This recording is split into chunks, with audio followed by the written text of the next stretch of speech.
KTR వ్యాఖ్యలకి CM Revanth Reddy counter ఇచ్చారు. ఎవరు ఎన్ని ధర్నాలు చేసి రోడ్లపై దొర్లినా 10 ఏళ్లు కాంగ్రెస్ ప్రభుత్వం ఉంటుంది అంటున్నారు రేవంత్.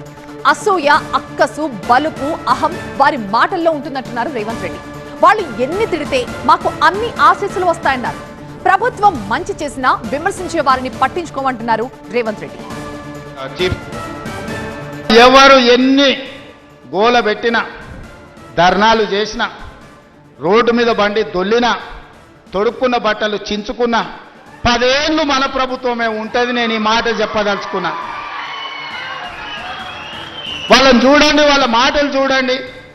అసూయ, అక్కసు, కడుపు నిండా విషం కనిపిస్తుంది, అహంభావం కనిపిస్తుంది, బలుపు కనిపిస్తుంది మాటలలో. చూడండి, టీవీ ముందర మాట్లాడేటప్పుడు ఒక్కసారి. ఎందుక 10 ఏళ్ళు వెళ్ళిండ్రు కదా, అన్ని అవకాశాలు ఇచ్చారు ప్రజలు. మిమ్మల్ని ఎవరు చేయొద్దన్నారు? రైతు భరోసా ఇవ్వద్దన్నారా? లేకపోతే రైతుకు పండించిన పంటకు గిట్టుబాటు ధర ఇవ్వద్దన్నారా? రైతు రుణమాఫీ చేయొద్దన్నారా? 10 ఏళ్ళు మొత్తం మీ ఇష్టారాజ్యంగా పరిపాలన చేసి రాష్ట్రాన్ని రావణ కాష్టంగా మార్చి, రాష్ట్రం మొత్తం విధ్వంసం చేసి బొందల గడ్డగా మార్చి, ఇంకా సిగ్గు లేకుండా రోడ్ల మీదకి వచ్చి మమ్మల్ని తిట్టే పని చేస్తున్నారు. మీరు ఎన్ని తిడితే ఆ తిట్లన్నీ ఆశీర్వాదం కింద మారుతాయి. అందుకే వాళ్ళని పట్టించుకోవడం మానేసిన నేను.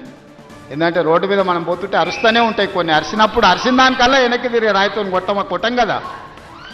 నేను పని చేస్తా, మీరు వాళ్ళ పని చూడండి అని తెలియజేస్తూ మీ అందరి దగ్గర